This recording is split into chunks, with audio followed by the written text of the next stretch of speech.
내가 율법을 행하면 할례가 유익하나 만일 율법을 범하면 내 할례는 무할례가 되느니라. 그런즉 무할례자가 율법의 규례를 지키면 그 무할례를 할례와 같이 여길 것이 아니냐. 또한 본래 무할례자가 율법을 온전히 지키면 율법 조문과 할례를 가지고 율법을 범하는 너를 정죄하지 아니하겠느냐. 무릇 표면적 유대인이 유대인이 아니요 표면적 육신의 할례가 아니니라. 오직 이면적 유대인이 유대인이며 할례는 마음에 할지니 영에 있고 율법 조문에 있지 아니한 것이라. 그 칭찬이 사람에게서 아니요 다만 하나님에게서니라. 아멘. 감사합니다. 잘하셨습니다. 하나님 많이 받으십시오. 고맙습니다. 오늘 우리가 또 로마서 말씀을 쭉 계속 보면서 유대인들의 잘못됨을 지적하고 있는 바울의 모습을 보게 됩니다. 계속해서 바울은 1장부터 3장의 이제 전반부까지 해가지고 제 아래에 있는 그 인류의 현실을 고발하면서 이방인은 이방인대로 또 유대인은 유대인대로 그들이 가지고 있는 문제점들을 지금 드러내고 있습니다. 특별히 유대인들은 아마도 이방인들이 죄를 지적할 때 참 바울 잘한다 아마 박수 쳤을지 모릅니다. 그만큼 그들은 유대인들 입장에서는 이방인들보다 자신들이 더 의롭다라고 여겼기 때문에 당연한 결과겠죠. 그러나 사실은 그들의 잘못된 그 자긍심 근거에는 율법과 할례가 있었습니다. 율법을 이야기할 때 바울은 그 율법을 가지고 있는 것만으로 그것 자체가 너희를 의롭게 하는 게 아니다. 율법의 소유가 너희를 하나님 백성됨을 보여주는 게 아니다 라고 말을 하는 것이죠. 그 율법을 이야기할 때 중요했던 것은 율법이 너희들 삶으로 드러나야 된다는 것입니다. 율법을 소유하고 그래서 하나님의 백성으로서 그 율법을 통해 하나님 뜻을 분별하고 그 하나님 뜻을 드러내고 그래서 이방인들에게 하나님을 비춰 알려주는 그 책임을 부여받았던 그들의 입장에선 그 책임을 다하지 않고 율법을 가지고 있는 것만으로 이방인들보다 스스로를 낮게 여겼던 것은 그들에겐 모순이었던 것이죠. 그럼에도 불구하고 그들은 판단하는 자리에 있었고 또 잘못됐다고 지적함에도 불구하고 고집부리고 있었던 자리에 있었던 것입니다. 대표적인 잘못됨은 가르치는 자리에 있음에도 불구하고 정작 자신들은 가르치지 않았다라는 것이죠. 그래서 어제 바울은 율법에 대한 이야기를 하면서 착각이 아니라 자각해야 된다. 너희도 율법을 소유하는 것만으로 하나님 앞에서 괜찮다라는 생각하는 것 자체가 잘못된 것이다. 하나님 앞에 자각하는 마음으로 진실한 마음으로 자신들이 하나님의 말씀으로부터 얼마나 순종하고 있는지 말씀과 얼마나 가까워지고 있는지를 돌아봐야 된다는 것이죠. 그래서 어제 이런 말씀을 드렸습니다. 삶이 뒤따르지 않은 자랑은 자만이 될 수 있다라는 것이죠. 그러나 여러분 율법은 자랑의 대상이 아니라 사랑의 대상이 돼야 됩니다. 율법만 그런 것이 아니라 우리에게 주신 신앙의 모든 것들은 우리를 증명하고 우리를 드러내주는 도구가 아니라 그 모든 것들은 하나님을 더욱 사랑하고 하나님 위에 살도록 우리를 격려해주는 방편이 되어야겠죠. 유대인들이 이방인들보다 자신들을 자긍심을 가지고 낮다고 여겼던 한 기둥이었던 율법에 대한 이야기를 어제 했다면 이제 이어서 바울은 할례에 대한 이야기를 합니다. 유대인들은 우리가 생각하는 그 이상으로 할례를 참 귀하게 여겼습니다. 여러분 기억하시는 것처럼 하나님께서 아브라함을 세우셔서 아브라함에게 하나님 약속을 주시고 그 언약의 징표로 그 언약 백성됨의 징표로 그 후손들에게 할례를 행할 것을 말씀하시죠. 몸에 새겨진 이 표식은 이스라엘 백성들이 하나님의 소유됨과 하나님의 특권을 부여받았다는 것을 증거해 주는 것이었기 때문에 그들은 그것을 참 생명처럼 여겼습니다. 그렇기 때문에 이들은 이것 때문에 고생을 겪기도 했었습니다. 마카비 시대가 열리기 전에 이제 헬라 제국이 분열 왕국 시대를 지나는 가운데 안티오코스 에피파네스라는 왕이 이 이스라엘 민족을 말살하게 했던 정책 중에 하나가 뭐냐? 할례를 행하는 사람들을 다 죽였던 겁니다. 심지어는 온 가족을 말살해가지고 벽에 걸어놓기도 했었습니다. 그렇게 잔혹하게 핍박했음에도 불구하고 할례를 포기하지 않았던 것이죠. 사실은 그것이 오히려 그들을 독립의 의지를 더 불태워서 그때 이제 마카비 시대가 열렸던 것입니다. 그만큼 그들은 할례에 목숨을 건 사람들이었습니다. 할례의 흠집을 낸다는 것은 결국 유대인들의 그 생명과도 연결될 만큼 정말 할례를 귀하게 여겼던 것이죠. 그런데 문제는 뭐냐? 그렇게 할례를 귀하게 여겼고 몸에 표식을 하는 것 자체로 하나님 백성됨에 자신들이 자격이 부여되었다는 것을 귀하게 여겼음에도 불구하고 할례의 유익은 누리지 못하고 있더라는 것입니다. 참 이게 모순되죠. 할례를 통해서 자신들이 하나님의 언약 백성됨을 몸의 표식으로는 말했지만 정작 할례를 주신 목적은 이루지 못했다는 것입니다. 우리도 신앙생활을 하다 보면 정말 중요한 게 뭔지를 놓칠 때가 있지요. 그래서 바울은 오늘 할례를 이야기하면서 그들이 가장 민감한 부분이 있었는데 그 이야기를 하면서 어떻게 보면 유대인들의 자존심을 상하게 할 말을 합니다. 그게 뭡니까? 차라리 할례 받지 않는 자가 더 낫다라고 말하는 것입니다. 우리 25절, 26절 다시 한번 읽어보겠습니다. 내가 율법을 행하면 할례가 유익하나 만일 율법을 범하면 내 할례는 무할례가 되느니라. 그런즉 무할례자가 율법의 규례를 지키면 그 무할례를 할례와 같이 읽을 것이 아니냐. 아멘. 어떤 측면에서 무할례자가 더 낫다고 말하는 겁니까? 25절, 26절에 반복되는 게 뭐죠? 율법을 지키는 것. 율법을 범하느냐, 율법을 지키느냐, 율법을 행하느냐, 율법을 지키지 않느냐. 이 차이 속에서 할례가 오히려 무할례가 할례보다 더 낫다고 이야기하는 것이죠. 무슨 말이죠? 계속되는 논리이지만 할례를 행했다는 것만으로 언약에 참된 백성이 되는 게 아니라는 것이죠. 오히려 그 할례를 행했기 때문에 그것이 하나님의 언약 백성들을 자신의 자각을 하게 하고 그래서 모든 범사에 하나님 뜻대로 살고자 하는 마음을 만들어내야 되는데 그렇지 못했던 것입니다. 그런 측면에서 혹여라도 할례를 받지 않았지만 율법의 규를 지키는 사람이 있다면 그가 할례 받은 자보다 훨씬 낫다라고 진짜 그가 할례 받은 자다라고 이야기를 하고 있는 것이죠. 여기서 우리는 한 가지 더 생각해 보게 됩니다. 우리 삶의 순종이 우리의 신앙의 어떤 의식과 규례와 교훈에 생명을 부여해야 된다는 것입니다. 무슨 말입니까? 우리의 예배를 예배답게 하는 것은 순종이라는 것입니다. 일상의 순종이 없이 예배의 자리에 나오고 일상의 순종이 없이 기도의 자리에 나오고 일상의 순종이 무관심한데 신앙의 행위가 이루어져 있다면 그것은 마치 겉으로 할례를 행했지만 할례가 상징하는 바 언약 백성됨의 삶이 부재했던 이스라엘과 맞닿아 있다는 것입니다. 우리의 신앙의 행위에 생명을 부여하는 것은 순종입니다. 순종이 있을 때 기도가 더 하나님 앞에 간절해지는 것이고 순종이 있을 때 예배 가운데도 하나님을 더 바라보게 되는 것입니다. 그렇지 않습니까? 순종을 한다는 게 쉽지 않음을 우리가 압니다. 하나님 뜻대로 산다는 게 버겁다는 것을 우리가 이 땅에 살아가면서 알아봅니다. 수많은 저항을 겪습니다. 아니요, 내 안에서부터 갈등이 있습니다. 그러다 보니 순종의 삶을 추구하다 보면 당연히 어디로 가게 되느냐? 가난한 마음에 하나님의 은혜를 구하지 않을 수가 없습니다. 애초에부터 사랑할 마음 갖지 않은 사람들에게는 고민도 없겠죠. 그런데 사랑하려고 하나 사랑하기 쉽지 않은 상황 속에 그래도 하나님 뜻대로 살고자 순종하는 자의 마음 속에는 하나님 은혜를 주세요. 하나님 절 좀 도와주세요. 이런 마음이 자리 잡게 되는 것입니다. 바로 유대인들의 문제가 뭐였느냐? 할례로는 말하려고 했지만 정작 그 할례가 몸의 표식으로서는 하나님의 백성됨을 드러낼지 몰랐지만 그 하나님의 백성됨이 마음 깊이에서부터는 자리 잡지 않고 있었던 것이고 그래서 그것은 순종의 부재로 드러내주고 있는 것입니다. 이런 측면에서 여러분 바울은 계속해서 이야기하는 겁니다. 차라리 순종하는 게 이방인들이 순종하는 게 진짜 유대인이라 할 수 있겠다라고 말을 하는 것이죠. 그래서 바울은 이 논지를 이어가면서 그럼 중요한 게 뭐냐? 그럼 진짜 유대인이 되는 방법이 뭐겠느냐? 이야기를 28절, 29절에 하고 있는 것입니다.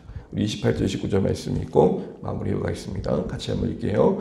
무릇 표면적 유대인이 유대인이 아니요 표면적 육신의 할례가 아니니라. 오직 이면적 유대인이 유대인이며 할례는 마음에 할지니 영에 있고 율법 조문에 있지 아니한 것이라. 그 칭찬이 사람에서가 아니요 다만 하나님에게서니라. 아멘. 바울은 차라리 순종하는 이방인들이 할례 받지 않은 자들이 더 진짜 유대인이라고 말하면서 그들이 만약 너희들이 그렇게 할례로만 말한다고 한다면 차라리 조롱하지 않겠느냐라고 말을 하면서 진짜 유대인은 겉으로 할례를 받았느냐 받지 않았냐가 아니라 마음의 할례를 행한 자다라고 이야기를 합니다. 초점은 어디에 지금 향하고 있습니까? 마음으로 향하고 있습니다. 진짜 유대인이다라고 할 때 그때 유대인은 혈통상의 개념이 아니라 하나님의 백성이라는 의미를 갖습니다. 진짜 유대인은 진짜 하나님의 백성은 겉으로 할례를 받은 사람이 아니라 마음에 마음의 할례를 받은 사람이다라는 것이죠. 여기서 마음의 할례를 받는다는 것은 29절 보게 되면은 영으로 가는 기름을 말합니다. 할례는 마음에 할지니 영에 있고. 여기서의 영은 성령을 말합니다. 성령으로 우리 마음이 변화되어지고 거듭나는 것. 그것이 바로 진짜 언약의 백성, 하나님의 백성됨의 모습이라는 것이죠. 이것은 구약에도 예언되었던 내용입니다. 에스겔 말씀을 보게 되면 하나님께서 이제 내가 내 법을 너희 마음에 새겨라고 하셨잖아요. 우리 마음에 할례를 받듯 거듭나고 새로워지는 것, 그게 지금 진짜 하나님 백성됨의 중요한 부분임을 이야기하고 있는 것입니다. 그런데 여러분, 그럼 왜 유대인들은 이 귀한 사실들을 구약 내내 말씀하셨음에도 불구하고 할례 그 자체, 표면에 할례를 받은 것에만 머물 수 있었을까요? 그거를 최고로 여기고 그것 자체로도 문제없다고 여겼을까요? 29절 끝절에 바울은 그렇게 말합니다. 칭찬이 사람에게서가 아니요 다만 하나님에게서니라. 이 말을 통해 추정해 볼 수 있는 것은 결국 그들은 겉모양이 할례를 받아 하나님의 백성이라는 사실에 오히려 붙들렸던 이유는 그 칭찬을 사람에게 뒀기 때문입니다. 여러분, 진짜 유명한 대사 중에 하나인데, 너 이대 나온 여자야. 어떤 모 배우가 대사 중에 했던 겁니다. 근데 실제 그는 이대 나온 사람이 아닙니다. 그런데 그 대사 하나 때문에 수많은 사람들이 그 배우를 이대 나온 줄 압니다. 그 말 한마디가 갖는 게 뭐죠? 우리 사회 전반에 깔려있는 어떤 의식일 수도 있지만 우리 모두가 갖고 있는 모습일 수도 있습니다. 우리는 드러난 모습으로 나를 말하고자 합니다. 사실은 그것이 우리를 속일 때가 얼마나 많은지요. 마음에 무엇을 품고 있든지, 마음에 어떤 생각을 갖고 있는지 사실 중요하지 않고 어떻게 비춰지고 있느냐가 참 중요하고, 그러다 보니까 우리는 종교성에 매일 때가 많다는 것입니다. 보이는 것에 치장할 때가 더 많습니다. 사실은 지금은 이제 우리가 코로나를 벗어나가지고 이제 조금 더 자유로워졌지만 한참 유행했던 게 하나가 뭡니까? 마스크를 쓸 때 편하다는 게 뭐였습니까? 여성들이 그런 말을 하더라고요. 이제 화장을 하지 않아도 된다. 무슨 말이에요? 보이는 것만 괜찮으면 된다는 것이죠. 그만큼 우리의 시선은 사람들이 나를 어떻게 대하느냐에 많이 머물 때가 많고, 이것은 유대인들도 예외가 아니었던 것이죠. 그래서 칭찬을 사람에게서만 두고 있다 보니까 겉으로 유대인처럼 보이면 별 문제가 없었던 겁니다. 그런데 여러분, 시선을 바꿔서 칭찬을 하나님께로부터 두고 있는 사람들, 다시 말하면 하나님은 속지 않으신다. 칭찬을 사람이 아닌 하나님께 든다는 것의 또 다른 말은 하나님은 속지 않으신다. 하나님은 우리의 겉모습에 호도되지 않으신다. 이처럼 신앙의 시선을, 바로 신앙의 자부심을 겉이 아닌 속으로 두는 신자의 가장 중요한 신앙 고백은 칭찬을 사람이 아닌 하나님께 둘 때 가능하게 된다는 것입니다. 하나님께 시선을 두고 하나님께 칭찬을 두는 사람들은 오늘 유대인처럼 겉모습에 매이지 않고 마음으로부터 하나님께서 나를 어떻게 보실까를 고민하게 되는 것이죠. 그래서 여러분, 우리가 코람데오라는 말을 할 때, 하나님 앞에서라는 말을 할 때 당연히 다스려질 수 있는 영역 중에 하나는, 빠지지 않은 부분은 뭡니까? 내 마음이 지금 어떠한가라는 것입니다. 이런 부분들을 바울이 다시 한번 지적하면서 그들이 정말 하나님께 시선을 두고 있다면 그렇게 겉모습에만 머물 수 없다, 이 이야기를 지금 하고 있는 것입니다. 정말 마음이 하나님의 영으로 새로워지는 것을 사모해야 될 것이다 라고 이야기를 하고 있는 것이죠. 말씀을 읽겠습니다. 유대인들의 자긍심의 근간이었던 율법과 할례, 그 어느 것 하나 사실은 그들의 참됨을 증거하기보다는 오히려 그들이 얼마나 모순된지를 보여주고 있습니다. 그들의 자랑이었던 그것이 그들을 부끄럽게 하고 있습니다. 참 두려운 것은 우리가 내세우는 그 무엇이, 우리가 말하고자 하는 그 무엇이 우리를 오히려 부끄럽게 할 수 있다는 것입니다. 진짜 신앙에서 중요한 게 뭔가를 이 유대인들을 향한 바울의 권면 속에서 다시 한번 확인하게 됩니다. 특별히 할례를 통해서 말하고자 하는 바가 뭡니까? 겉으로 드러나는 그 무엇이 아니라 마음이 새로워져야 된다는 것입니다. 특별히 할례를 마음에 해야 된다고 말합니다. 하나님의 백성됨의 징표를 겉에 두지 않고 마음에 둬야 된다는 것이죠. 우리는 신앙의 자긍심과 하나님의 백성됨을 무엇으로 말하고자 하는지 다시 한번 우리를 돌아보게 됩니다. 너무나 원론적인 얘기지만 이걸 위해서 점검해야 할 것이 있습니다. 나는 칭찬을 어디에 두고 있는가? 사람에게 칭찬을 두는 자와 하나님께 칭찬을 두는 자를 다를 수밖에 없습니다. 또한 이렇게 우리가 하나님께 칭찬을 두고 우리 마음을 새롭게 하며 순종하고자 할 때 우리 신앙에 생명이 부여됨을 잊지 마십시오. 순종은 우리의 모든 신앙의 의식에 생명력을 부여합니다. 잘 사냐 못 사냐 문제가 아닙니다. 하나님 뜻대로 살고 싶은 몸부림 만큼 예배 때 하나님이 더 바라봐집니다. 하나님 뜻대로 살고 싶은 순종의 간절한 마음만큼 엎드릴 수밖에 없습니다. 유대인들이 부족했던 게 바로 그것입니다. 겉에만 머물 수 있었던 것은 그 마음 안에 그런 마음의 새로움과 순종의 의지가 부재했기 때문인 것이죠. 유대인들의 이런 모습을 보면서 우리 다시 짚으면서 우리의 시선은 어디에 있는지를 다시 한번 점검하는 오늘의 말씀이 되셔서 혹시 우리는 근간으로 삼고 있던 그 무엇이 우리를 속이고 있지는 않은가 돌아보면 좋겠습니다.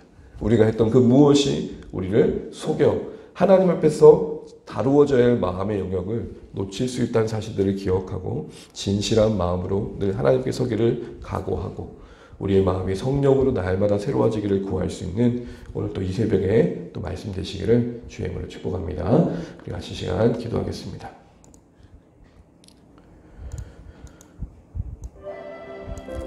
오늘은 세 번째 기도입니다. 말레이시아 유다 목장에 섬기시는 우리 이재영, 양자연 선교사님을 기도하겠습니다. 섬기시는 미션스쿨 안에 학교 폭력이 없어지도록 또 선생님이 잘 구해줄 수 있도록 또 미얀마와 파키스탄 학생들이 함께 갈등 없이 잘 지낼 수 있도록 기도해 주시고 예배 때문에 종교 갈등이 일어나지 않도록 기도해 주시고 되게 오랜 간절한 기도 제목이신데 비자 문제가 속히 잘 해결될 수 있도록 기도해 주십시오. 또 시국 가정교회 지도자들의 교육의 기회가 말레이시아에서 열릴 수 있도록 기도해 주시기 바랍니다. 우리 같이 기도하시겠습니다. 하나님 아버지 은혜를 감사합니다. 이 시간 우리 말레이시아 현지에서 또 귀한 또 영혼들을 섬기는 우리 선교사님의 사역을 축복해 주십시오. 현재 학생들 또 아이들을 학교를 통해 섬기면서 그들을 만나고 있고 복음을 전하고 있는데 이 일에 하나님께서 은혜를 베푸셔서 또 돕는 손길들을 보내주시고 특별히 하나님 아이들 간에 민족적인 갈등들이 없도록 도와주시기 원합니다. 우리 파키스탄과 말레이시아 아이들 사이에 잘 연합이 이루어지게 도와주시고 하나님 아버지 무엇보다도 이 비자 문제가 속히 하나님 안전하게 잘 해결되어져서 하나님 나라 사역하는 그 환경과 여건이 온전히 마련될 수 있도록 도와주시기 원합니다. 아버지 하나님 무엇보다도 중국 또 우리 현재 지도자들 기억하고 기도하고 있는데 하나님 우리 선교사님 이 일에 지치지 않도록 도와주시고 특별히 현지의 선교사님들을 잘 섬길 수 있도록 말레이시아에서 교육의 기회가 열릴 수 있도록 도와주시기 원합니다. 우리 선교사님의 가정에 건강을 붙들어 주시고 그 자녀의 앞날을 하나님께서 주장하시고 인도하여 주옵소서. 귀한 하나님 아버지 선교사님의 사역을 통해 그 나라가 이루어지게 하시고 주의 뜻이 펼쳐지게 하여 주시옵소서. 우리 시간 기도하실 때 북한의 경제난과 취약계층을 기도하도록 하겠습니다. 너무 다 알고 계시겠지만 식량 사정이 점점 안 좋아지고 있고 아사자가 발생한 뉴스들이 나오고 있습니다. 여러 정황들을 볼 때 식량난이 참 심각하다라고 보고 있습니다. 경제난 속에 어려움을 겪고 있는 또 북한 안에서의 또 취약계층들이 어려움을 너무 많이 겪고 있는데 하나님 도움의 손길들을 펼쳐주시고 특별히 이 일을 감당하는 여러 선교단체들이 지혜롭게 잘 감당할 수 있도록 기도해 주시길 바랍니다. 그들의 궁핍함과 핏절함을 긍휼히 여겨달라고 기도하시면 좋겠고 특별히 그 가운데 더 어려움을 겪고 있는 자들을 하나님께서 붙들어 주시도록 기도해 주시기 바랍니다. 같이 한번 기도하겠습니다. 하나님 은혜를 베풀어 주십시오. 참 하나님 안타까운 현실 속에 있는 그들의 아픔을 기억하여 주시고 이 북한의 식량난과 그로 인해서 더 그 취약계층은 더 큰 어려움을 겪고 있는 것들을 보게 됩니다. 하나님 도와주십시오. 하나님 한 사람 한 사람 하나님 붙들어 주십시오. 이 어려움과 궁핍함이 해결될 수 있도록 도와주시고 이 잘못된 정부 제도가 하나님 아버지 속히 개선되어지고 하나님 아버지 정말 저들이 정말 사람을 돌아볼 수 있는 정부가 될 수 있도록 도와주시기 원합니다. 하나님 이 어려움이 해결될 수 있도록 주여 은혜를 베풀어 주시고 돕는 또 선교단체들을 하나님께서 붙들어 주셔서 이 귀한 사역이 하나님 그들의 그 피곤고 가난함을 또 돕는 손길들로 잘 연결될 수 있도록 도와주시길 원합니다. 하나님 아버지 그 어려움 중에 더 어려움을 겪고 있는 자들을 기억하여 주시고 이 일로 인해서 더 힘들어하지 않도록 은혜를 베풀어 주시곤 합니다. 하나님, 근식량난으로 인해 배고파 죽는 사람들이 늘어나고 있다고 합니다. 하나님, 하늘 아래 이게 웬 말입니까? 하나님 도와주시고 긍휼을 베풀어 주시고 이 아픈 일들이 하나님 아버지 속히 해결될 수 있도록 주여 자비를 베풀어 주시옵소서. 하나님, 기도 가운데 하나님의 긍휼을 구합니다. 그 땅을 살피시고 위로해 주시고 그 아픔을 하나님께서 다스려 주시옵소서. 오늘도 말씀 주신 거 기억하면서 순종을 각오하고 기도하면 좋겠습니다. 순종이 우리 신앙의 의식에 생명을 부여합니다. 칭찬을 하나님께 들 때 진실해질 수 있습니다. 유대인들이 겉모습에 매였던 것 남일이 아닌 우리의 일이 될 수 있음을 기억합니다. 우리도 우리의 신앙의 자긍심을 어디에 두고 있는지 다시 한번 고민해 보게 됩니다.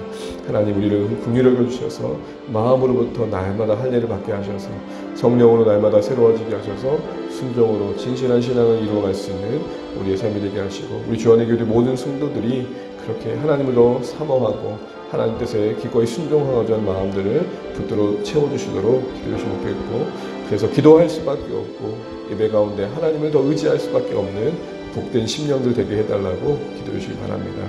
계속 그렇게 기도하지 못해 기도해 주시고, 특별히 우리가 VIP 작정하기로 했는데 이 일이 모두가 정말 진실한 마음 가지고 영혼을 품고 섬기기를 또 각오하는 복된 헌신이 있도록 기도해 주시기 바랍니다.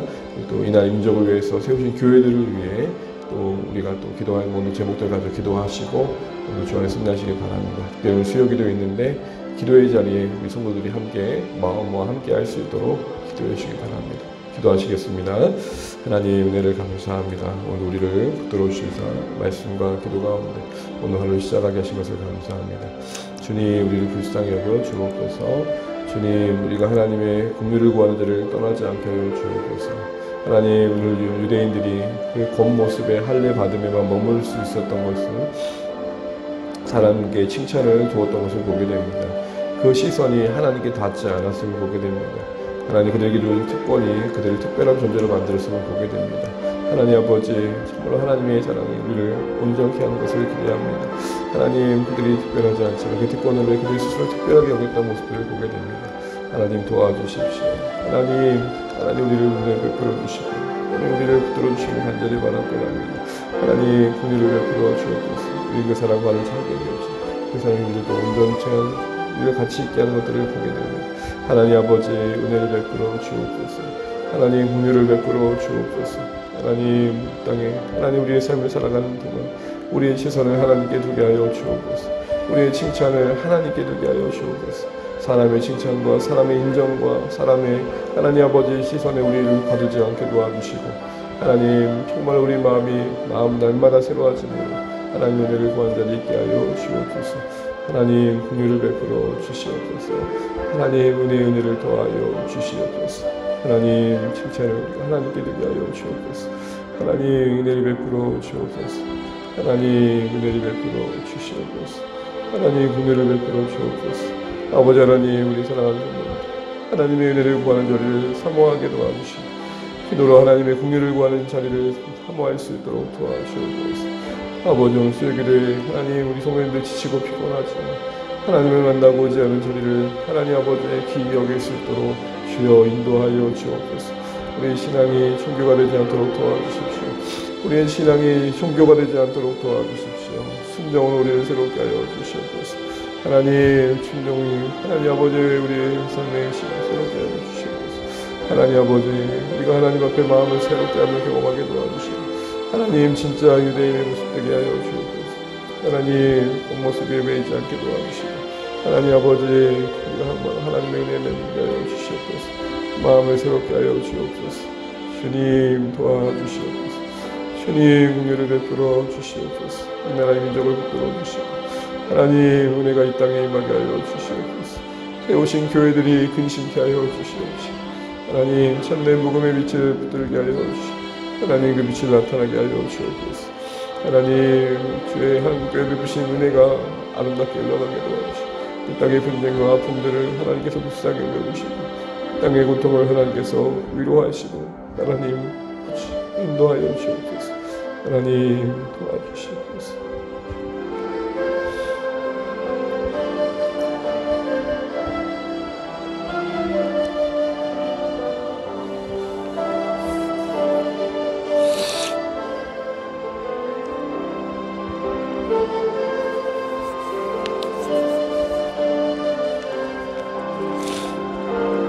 감사합니다.